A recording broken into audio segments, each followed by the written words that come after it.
welcome into Real Deal Sports Talk with KP. It's November 27, 2019, the day before Thanksgiving. Many people traveling today and or trying to travel. Some people staying home, some people at work, some people have the day off today. It is the holiday time, the time for giving thanks. By no means do I celebrate the traditional Thanksgiving. I'm not about the genocide. I'm not about the way this country was formed from that aspect. But I do think it's okay to every now and then, make a day to give thanks, because far so many of us don't do that on a regular basis. So give thanks, have time with the family, eat some food, and of course, above everything else, watch football.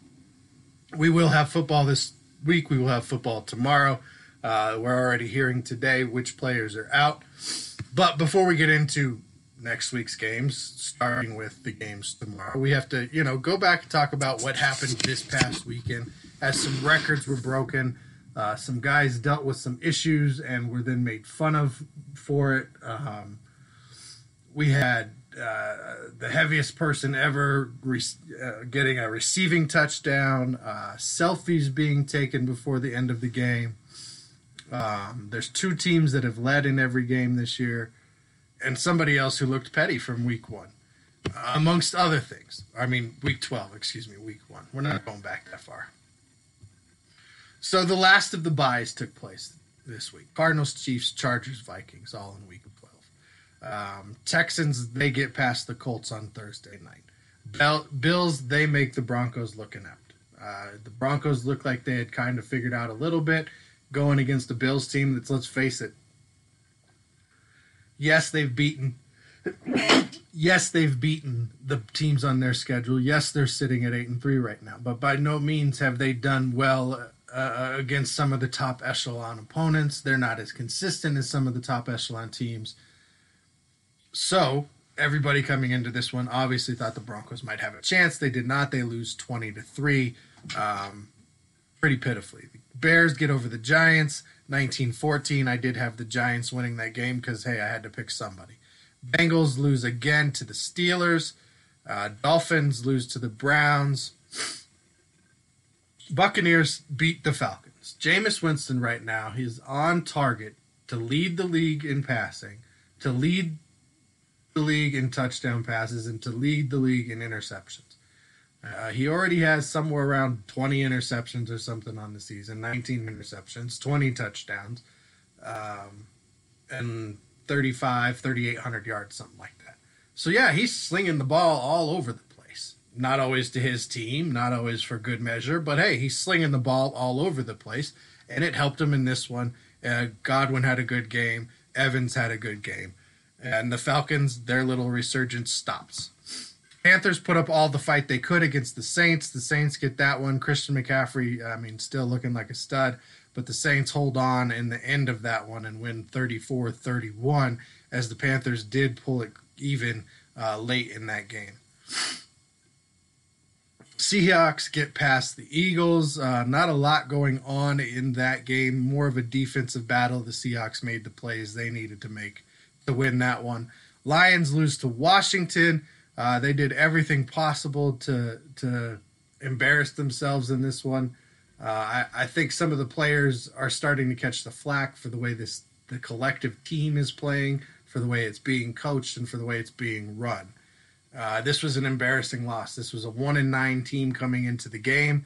You are a team that, yes, you only had 3 wins.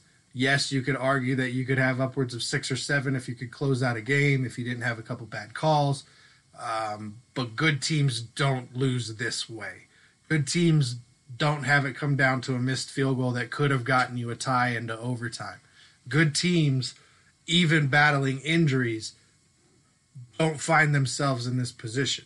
And I don't fault the players here. I've been watching the games each and every week. I don't really see a lack of hustle. I don't see a lack of want to by many of the guys. The slack that Darius Slay took this week, I don't get. He had a good game, in my opinion. McLaren had a good game for Washington. The defense for the Lions played well. The offense did not. And you expect the defense to play well against Washington because it's Washington. They don't have a lot going. But somehow the Lions still find a way to lose this one.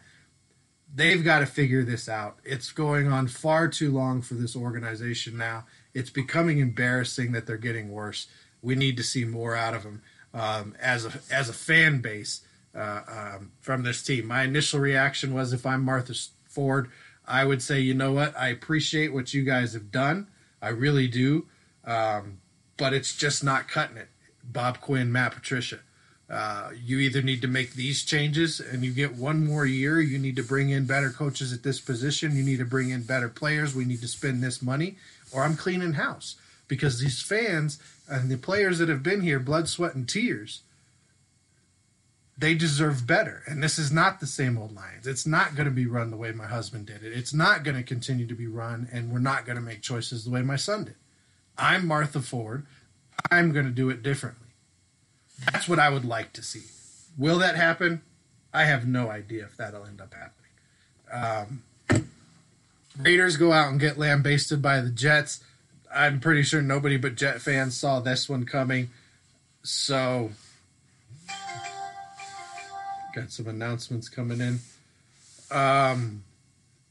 It was embarrassing. David Carr gets pulled out in this one. A couple quarterbacks get benched this week for how they're playing.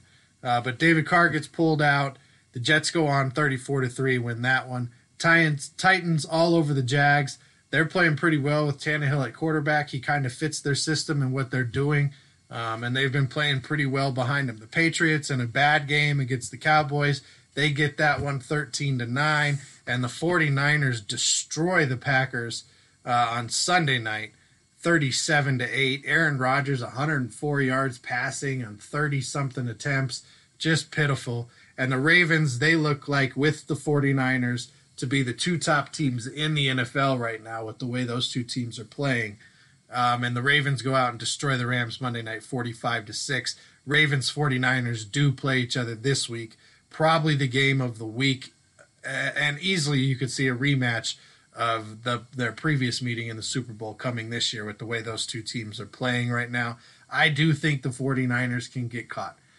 Yes, their defense is playing well, but their offense by no means is lights out. It's good. It's good enough to score points on just about anybody. But if their defense isn't stopping people, I don't think that offense is built to go into a true shootout right now. Now, they could have some tricks in the bag that they haven't shown right now. Tevin Coleman has not been completely healthy throughout the season. Breida has not been completely healthy throughout the season. Emmanuel Sanders, the new pickup, has been hurt. Deebo Samuel's been getting better throughout the season. You hear right now George Kittle's playing on a broken ankle. So they have some issues on that offensive side of the ball. I think they can get got, but I still think right now they're the favorites coming out of the NFC with the performance they put up over the Packers. I thought that game would be close. I thought the Packers could get it, but it was not close at all. Just like the Ravens and what they're doing right now, they built this team about what Lamar Jackson does well. Lamar Jackson went out and got better at what he's not as good at, and right now he's playing like the total package. Frank Gore passes Barry Sanders this week in that Bills Broncos game for third all-time on the rushing list. Great accomplishment. I'm not going to fault Frank at all. I think his career has been highly underrated. I think he's a better running back, and that longevity proves it than a lot of people give him credit for. But with that being said, and the credit due, I will continue to make this point. If Barry Sanders plays as many seasons as Emmitt Smith did, and he only averages his average, he ends up with over 22,000 yards rushing. If Barry Sanders only plays 2 more seasons, he ends up, I think, 100 or 200 yards short of where Emmitt Smith ended up playing 5 seasons more than Barry did. Emmitt played in 17 or 18 seasons, or 15, 17 seasons. Barry played 10. Averaging 1,500 yards a year. Now, it's not realistic that he continues to do that, but just the other day when he was on the NFL 100 all-time list show, he said then he thought at the time he probably could have played 5 or 6 more years. So if he even comes close to averaging his average, he's still going to hit 20,000. Emmitt said as much on the show. That wasn't what Barry was about. He wasn't about chasing the records, and that's not what Frank Gore is about. He's not out there chasing records. Frank Gore loves playing football. Frank Gore is a battling type of guy, and this is what he does and who he's going to be. But I have to make that point about Barry so he doesn't get lost in the shuffle. Everybody wants to look to Walter Payton, and Walter had a great career. Jim Brown had a great career. Jim Brown and Barry Sanders both stopped at 10 years. Who knows what their numbers would have been had they played as many seasons as some of the other guys up there. And I say 2 more years for Barry because that's how much Walter paid. He played 12, 13 seasons. So he still would have passed that mark. Anyway, congratulations to Frank Gore. I had a real problem with the way Eagles tackle Brandon Brooks was treated online this week. He missed a game. He had to be pulled from a game because of anxiety issues. I think all of you out there who wanted to talk shit, who wanted to poke fun, who don't understand, who want to do laughing memes and somehow ridicule this man, need to shut the hell up. That's real talk. Just shut the hell up. You don't know what you're talking about. You've never had to deal with it. So to laugh like that's something silly to miss a football game for, I congratulate him. The bravery it took to stand up for himself in that situation and advocate for himself, knowing that you clown-ass people out there would come back with this type of BS to shine light on something that millions of people deal with, that I guarantee these clowns out there making these comments know somebody who deals with it. And they might not feel comfortable enough to tell your clown ass about it because you do make fun of people like this. So Brandon Brooks, congratulations, sir, for not only speaking up for yourself, but shining light on how people have to, take care of themselves when they're dealing with anxiety and how it can keep you from functioning normally. It's nothing to be ashamed of. I'm glad you came and put your statement out because it's going to help somebody else. But for you clown people out there, just shut up. Nobody wants to hear it. You're not making a good sports point. You're not funny. You're not clever. You're pathetic. Vita Vea is not pathetic. 340-pound man, defensive tackle catching a touchdown. That's awesome. I'd like to see more of that. I was surprised he was the heaviest guy ever. We might have to check actual numbers on guys' weights, but right now, Vita Vea, he gets that clout for being 340 pounds and getting that receiving touchdown. Haskins, you made the ultimate rookie mistake. You look like a clown fool. Here it is. You're about to get your first victory as a starting quarterback in the NFL, and instead of being in victory formation, you're on the sideline taking a selfie. Now, beginning of the year, I said flat out, preseason, it doesn't matter. If you want to take a selfie with the fan, if you want to propose, like what happened here in Denver, one player proposed during a preseason game. He's no longer in the game. Game's over. It doesn't mean anything. I'm fine with that. But regular season, if that clock has not struck 0 and you are a starting quarterback or on the 53, you do not get to go do that stuff when the games matter. You can do that immediately after the clock strikes 0. The fans aren't going anywhere. Your shine's not going to go anywhere. You're still going to get all the praise. But instead of you being out there in victory formation with your team, earning that final snap in the victory, you're on the sideline taking a selfie, and your backup has to go in the game in case Keenum's in there instead. That's not just a rookie mistake. That's stupid. That can't happen again, or you don't get to play football for my organization. And that would not just be coming from the coach. I'd have the GM sit him down. I'd have Daniel Snyder sit him down. I'd have his agent sit him down. Yes, you can have fun, but don't be stupid. Shaq Lawson. Dude, you dominate the game. You let your play talk. And you've got to run up to this lineman after the game and talk smack about, now I'll bet you're going to remember me? Yes, he's going to. You don't need to say anything. 2 or 3 sacks in the game pushed him all over the place. Who cares if he knew your name before? You know he knew it after because you dominated him. So to run over there and run your mouth, you look petty. There's 2 teams in the NFL that have led in every game this year. 2. One of them has 1 loss on the year, in the San Francisco 49ers. The other one is the Detroit Lions, who we all know are 3-7-1. That is the life of a Detroit Lions fan. Your team always making you feel like they have a chance to win. Every game they've led this year. In fact, I think, if I'm not mistaken, every game they've led in the second half this year. Most of those games they've led in the fourth quarter this year.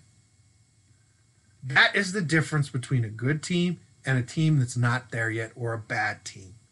Good teams find a way to win those games and make their record 10-1. Teams that aren't there, or bad teams, they're constantly going, we're almost there. We almost did it. Look how close they were. We're going to get it next time. That's how the fans talk. That's how the players talk. That's how the organization talks. That mentality has to change for Detroit. That almost being good enough has to change for Detroit. Now this week we've got some different great matchups coming up for sure. I've made my picks. My picks are in. I'll give them to you now. I'm taking Detroit regardless of who they start at quarterback. And who knows who it could be. I'm taking Detroit to beat Chicago tomorrow. I pick my team every week, no matter what. Some weeks I'll admit if I think they don't have a chance at all. This is Chicago. They're not playing that well. I do expect the defense to show up tomorrow, but who knows what that offense brings. I'll take Detroit on the short week at home with two teams that really aren't that good right now. I will take Dallas to beat Buffalo tomorrow at home. I think they have enough to kind of stop Josh Allen. I think their linebackers running around enough that they can, kind of put a spy on Josh Allen, make him have to throw the ball. And hell, as long as they're not playing zone, he can't throw against the man anyway. So they should be able to pick that one up. Zeke has a big game tomorrow as well, I think. I'll take New Orleans over Atlanta, Indianapolis over Tennessee. I think the Jets are going to beat Cincinnati. They've got enough confidence right now going against a bad team. I think they're going to try and prove that they're better than Cincinnati. I'll take Carolina to beat Washington. I think Baltimore gets past San Francisco. I think the difference is going to be the running ability and throwing ability, that dual threat of Lamar Jackson. He has moved into the number one spot in my MVP favorites right now. It was Christian McCaffrey early, kind of Lamar and Russell over the last couple weeks, but it's definitely Lamar Jackson with the way he's playing right now. I think he causes enough issues that they figure something out on offense. Defensive battles for sure, but I'll take Lamar Jackson with the way he's playing over Jimmy Garoppolo and the 49ers offense right now. I think Tampa Bay beats Jacksonville this week. I'll take Philadelphia over Miami. I think Green Bay bounces back against the Giants this week. I feel bad for the Giants because Green Bay I expect to come back heavily motivated on Sunday. I think Cleveland beats Pittsburgh. Mason Rudolph benched this week for the rematch of these two teams, but I think Cleveland's going to use that as a chip on their shoulder, what happened last time against Pittsburgh, try and win this one from Myles Garrett. We might see somebody with a Myles Garrett cleat, Myles Garrett number written on a shoe. We might see something like that from this young Cleveland Browns team. Arizona, I will take to upset the Rams this week. I think the Rams fall to 6-6. They're playing like a 500 team, and Arizona's had 2 weeks to get ready. I'll take the Chargers over Denver this week. Speculation that Drew Lock might be in. Speculation that Phillip Rivers will not be back with the Chargers next year. Could he end up in Denver? Very John Elway thing to do. But I think Phillip Rivers, no matter who's starting for Denver, I think the Chargers and Phillip Rivers get that one. I'll take Kansas City over Oakland, although I would expect Oakland to play this one close, tighter than they did against the Jets. They gave Kansas City trouble over their last several meetings. At least made it interesting, and they were embarrassed this week. So they're going to want to come out and play better. I'll take Seattle over Minnesota. I think Seattle's the better team, although Minnesota is going to give Russell Wilson some trouble. And I think New England and Houston is going to be close, but I expect New England to pull that one out. So those are my Week 13 picks and thoughts right now. Of course, every week we come back, we talk about what happened over that week. We have not checked in the NBA in a while. So we'll check in on him a little bit right now. One thing I've noticed about this season, last season, is that the European player is really making a name for themselves. The European player is showing all-around basketball IQ. The European player is showing to be an all-around type player, not just a scorer, not just a dunker, not just an athletic freak, not just looking for the shine and the drip and the clout, but a complete game. And you see guys like Jokic in Denver. You see Giannis. You see what Luka's doing down in Dallas. These are complete players. They're skilled. They're not just athletes who can jump high, dunk, and get around people.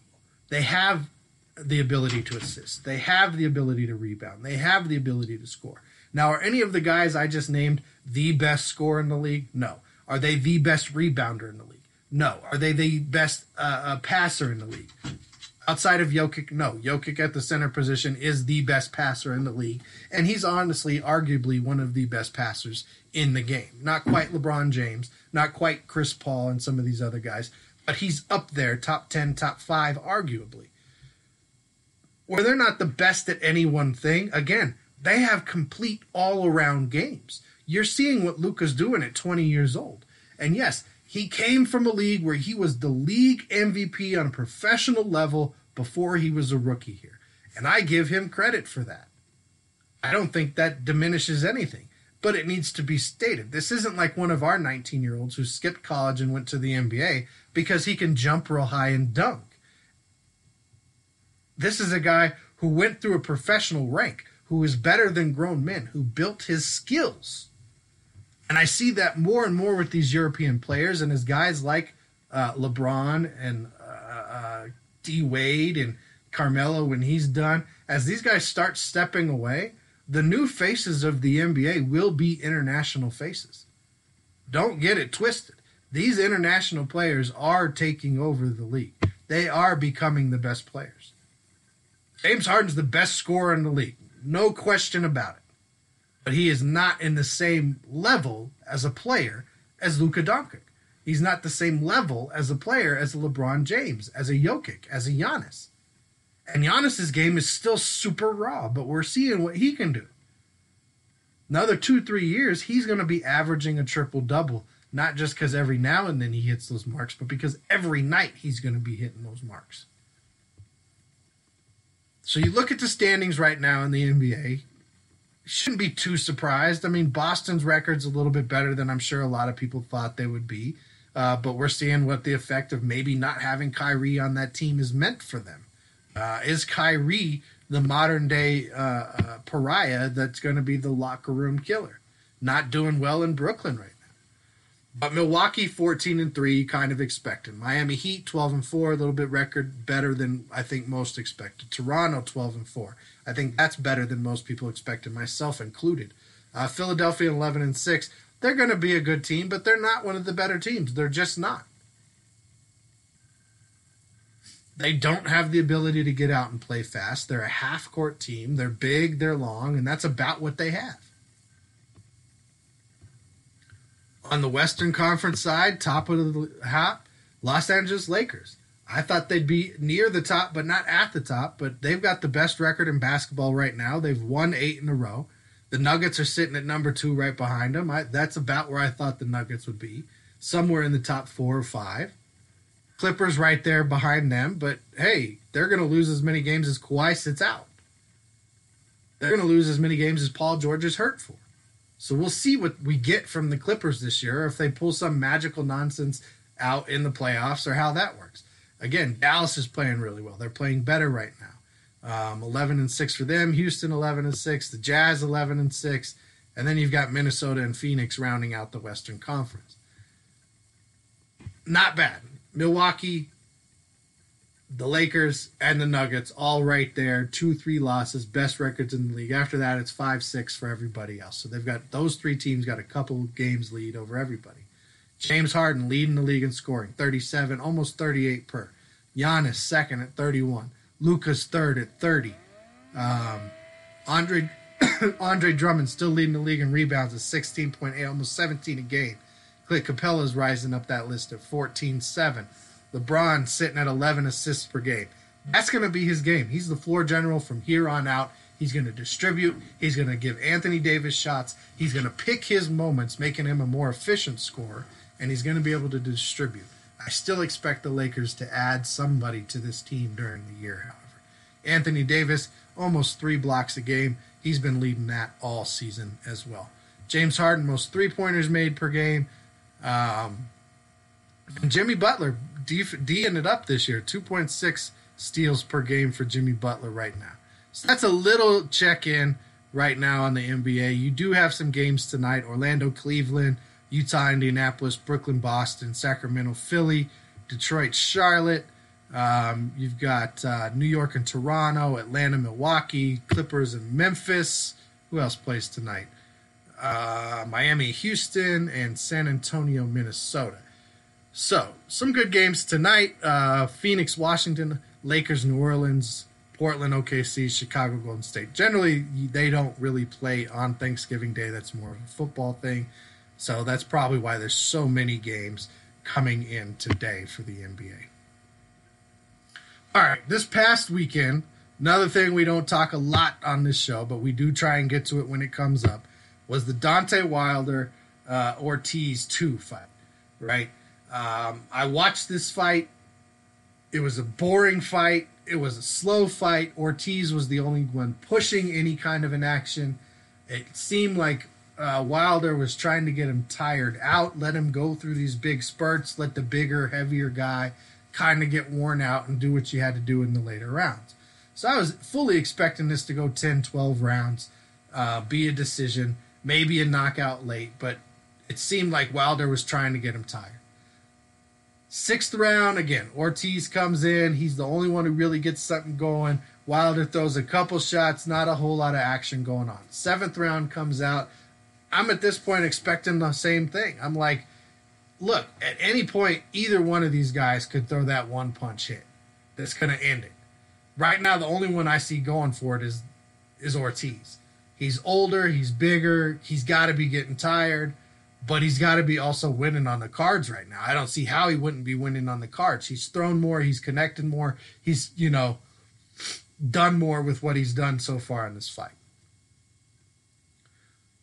Then bam! One punch. Throws a jab, follows with the straight right. It was concussive. It looked like the sound barrier had been burst with the way the sweat flew off Ortiz's head. Like a rocket had taken off straight through his face. And you see him, he's trying to beat the count. He's trying to figure out what the hell just happened, what's going on. He's taking his own mouthpiece out. He's still cockeyed at this point. He tries to turn around and get on all fours to get up. Ref calls it, and he should have. Ortiz was done. His legs got bent. He was seeing stars. And in 42 fights, Wilder's now got 41 knockouts. Now, could he get caught? Sure, he could get caught. He could get outboxed. He could not land that one hit that's going to knock his opponent out. But I'll tell you what, since Mike Tyson, this is the only guy I can really think of that the punch had such a concussion that you could see it and you could feel it from watching it on TV. I had to watch, I thought I missed it when I'm watching the fight because it happened so fast, the one punch and the spray, and he's bent on the ground, and it was like, whoa, what kind of punch was that? Did I miss something? And I had to watch it again.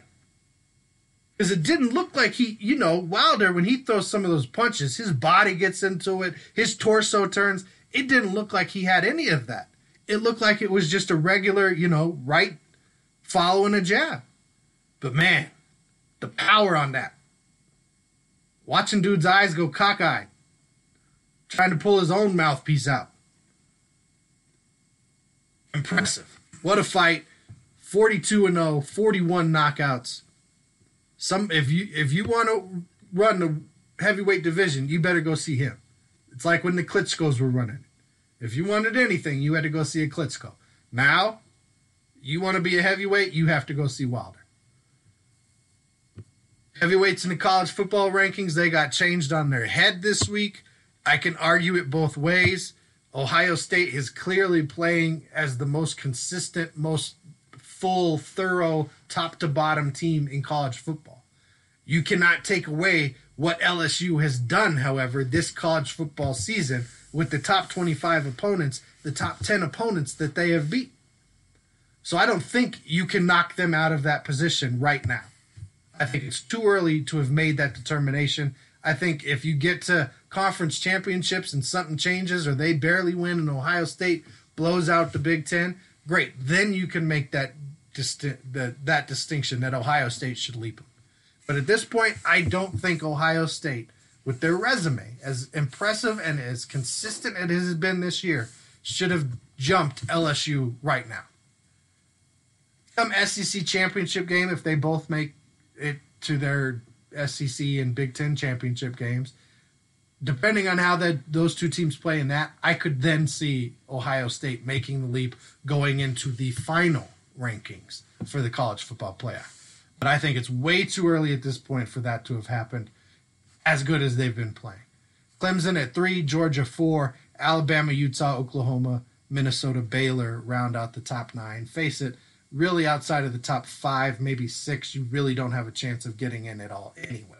Like, disastrous stuff would have to happen rivalry week and then in the championship week for these teams for something bad to happen. I think we don't see Alabama get in. Maybe they slip in. Maybe Oklahoma gets in if Georgia loses badly to LSU in the SEC championship game. But I think way too early again for Ohio State to be making that leap. I don't know what else to say. It was an impressive win against Penn State for them. I don't think that just winning by double digits with the turnovers that you had against Penn State, that was enough to go, this is clearly the better team who's not faced as many top 25 opponents, as many top 10 opponents as what LSU has. But now LSU can use that as motivation. They can go out there this week, win the rivalry week, go into the SEC championship game and prove that they should have been that number 1 seed and go into the college football playoff. It's out there for them to take. I don't really have a lead into this next story. Survivor Series sucked. It was a joke. If you're a WWE fan, if you go back as far as I did and remember what the original Survivor Series were, this was just a pay-per-view to put over the talent of their underbrand NXT and give some faces and some names and try and get a money grab. NXT people won many of the matches, which if you're the under talent, the only way that happens with the writers is if, we're just trying to put this talent over. I didn't think the matches were that great. I thought some of the winners were a little ridiculous. The way the matches won were a little ridiculous, and some of the matches and the way they were even, built up coming into the Survivor Series were ridiculous. Like the Brock Lesnar-Rey Mysterio battle. That was the biggest joke of the night. The women's championship match, all of it. It just was pitiful. It made me nostalgic. I'm probably going to have to watch an early Survivor Series from the late 80s, early 90s just to make up for that nonsense that we saw. So there's nonsense. Let's end the show with Why I Love Sports number 16. This is a segment I have adopted from my friend Mike Fruitman, who owns Mike's Stadium Sports Cards here in the Denver metro area, so check him out. But he does a little thing on his feed on social media, Why I Love Sports. He's into like 3,000 something now. But I've adapted that. I love the idea. There's so many reasons I love sports. There's so many stories that are out there that go, when I see them, I'm like, that's why I love sports. This week, it was Youngstown State football players. They carried their quarterback's senior Nathan Mays. He suffered a season-ending injury earlier this year. And against Illinois State at the end of the game, last snap of the game, they carried his teammates, Nathan's teammates, carried him out onto the field for the final snap of his career because he's a senior. This is the last game of the season, the last game of his senior year, last game of his career for Youngstown State. So they carry him out there. He's in pads. He takes the snap, takes the knee, he gets to have that satisfaction, that camaraderie, that brotherhood. He got to end on a high note where earlier this year it was like my career's over. So that's why I love sports. That's why we do it. That's why I do it. That's all I've got for this show. Enjoy your family this week. Be safe if you're traveling. Enjoy the football, the basketball coming up this weekend. Hockey's going on. We'll get to some more NHL maybe on the next show. But until next time, you know how we do. Just be real.